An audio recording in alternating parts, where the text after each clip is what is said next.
অস্থায়ী শ্রমজীবীদের পক্ষ থেকে বিধানসভা অভিযান অনুষ্ঠিত হলো। অভিযানে মূলত অস্থায়ী শ্রমজীবীদের নিয়মিতকরণ, বকেয়া ডিএ প্রদান, শ্রম কোড কার্যকর না করা এবং সমস্ত স্তরের ছাঁটাইকৃত শ্রমিকদের পুনঃনিয়োগের দাবি তোলা হয়। এই কর্মসূচির আয়োজন করে CITU-TCC। Bureau report, Rajdeep news network.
আমাকে 10 বছর কাটাতে হবে, তারা দেখলেন যে না, তাদের নিয়মিত হওয়া তো দূরের কথা, আর কোনোদিন তারা নিয়মিত কর্মী হিসেবে কাজ করতে পারবেন না। এই হচ্ছে বিজেপি সরকারের প্রতারণা।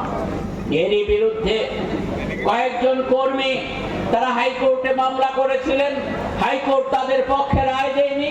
পরবর্তী সময়ে তারা সুপ্রিম কোর্টে যান এবং সুপ্রিম কোর্ট তাদের রায় দিয়ে বলে দেয় যে বিগত দিনের কোন সরকার যদি শিক্ষক কর্মচারীদের স্বার্থে কোন ইতিবাচক সিদ্ধান্ত গ্রহণ করে থাকে, তাহলে ওই সরকার নেই বলে সেই সিদ্ধান্ত পাল্টানো যাবে না। সুপ্রিম কোর্ট রায় দিয়ে বলে দেয় এই যারা আবেদন আমাদের কাছে করেছে নিয়মিত করার জন্য, তাদের আমরা নিয়মিত করার জন্য ত্রিপুরা সরকারের কাছে বলছি তাদের যাতে অনতিবিলম্বে নিয়মিত করা হয়। আর যে সময়টা তারা নিয়মিত বেতন পাননি, সেই সময়ে 30% মাইনে যাতে তাদেরকে মিটিয়ে দেওয়া হয়, এই সিদ্ধান্ত সুপ্রিম কোর্ট গ্রহণ করেছে বেশ কিছুদিন হলো। কিন্তু আমরা লক্ষ্য করছি কি, সুপ্রিম কোর্ট একটা নির্দেশ দিলে পর কর্মচারীদের তরফ থেকে এখানে যে সভা সংগঠিত হচ্ছে, এই সভার সভাপতি মণ্ডলীর সাথী সদস্যগণ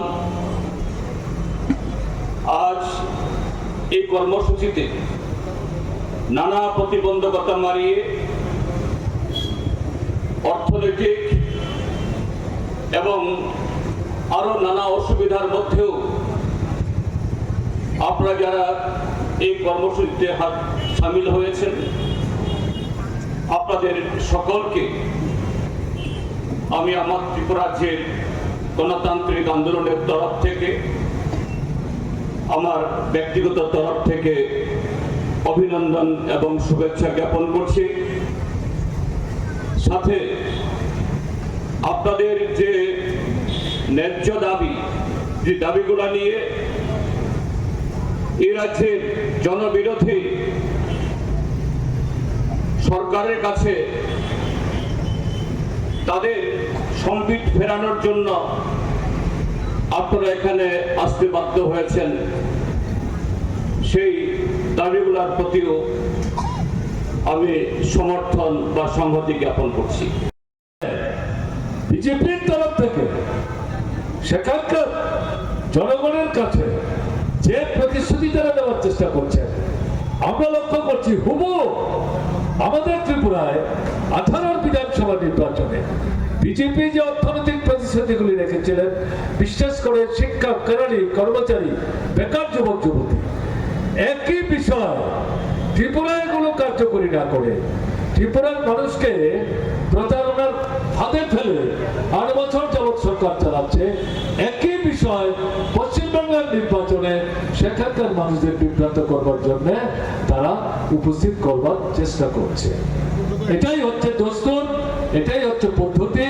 এই ধারায় বিজেপি মানুষকে মিথ্যার ফাঁদে ফেলে প্রতারণার জালে আবদ্ধ করে ভুল বৈতরণী পার হয়ে কৃষকদের সাথে তারা কি কেন্দ্রের সরকার কি রাজ্যের যে সরকার তারা পরিচালনা করার চেষ্টা করছে।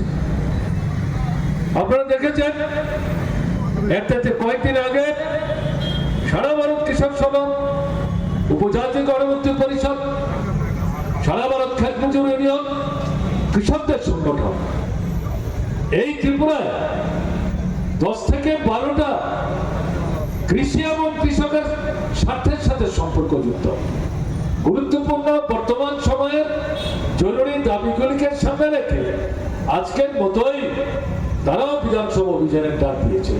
বিধানসভা তো বসেই না, আর বছর 2-3 দিনের বেশি না, আর কথাবার্তা যা বলেন সরকার পক্ষের লোকরাই বলেন, বিরোধীদের তো কণ্ঠ রোধ করে রাখে।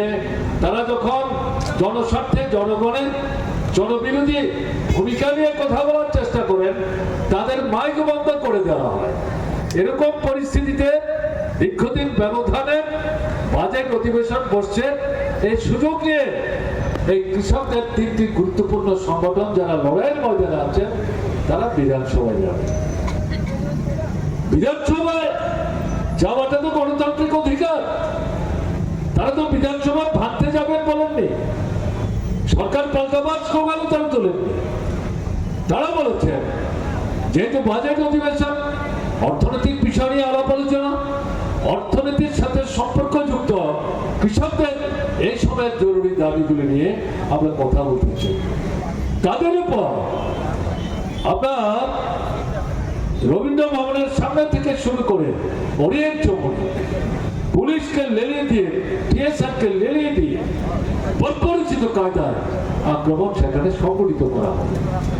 কৃষক আন্দোলনের নেতা কমরেড পবিত্র কর তার জামা কাপড় ছিঁড়ে দেওয়া হলো, তার চশমা ভেঙে দেওয়া হলো, তার হাতের ঘড়ি ছিনিয়ে নেওয়া হলো। কি অপরাধ? লাঠি ছোড়া নিয়ে তো তারা বিধানসভা অভিযানে যাওয়ার চেষ্টা করেননি। এই ধরনের আক্রমণের অর্থটা কি? এই ধরনের বর্বরচিত যে পদ্ধতি পদক্ষেপ, আমি তো পুলিশকে দায়ী করবো না, আমি তবুও বলবো, আমি যা তথ্য নিয়েছি পুলিশকে লাঠি চালাবার নির্দেশ দিচ্ছে বড় অফিসাররা, কিন্তু বড় অংশের পুলিশ যারা সেখানে উপস্থিত ছিলেন তারা মানুষের মাথার উপর কিন্তু লাঠি চালাতে আগ্রহ দেখায়নি, তারা দেখায়নি।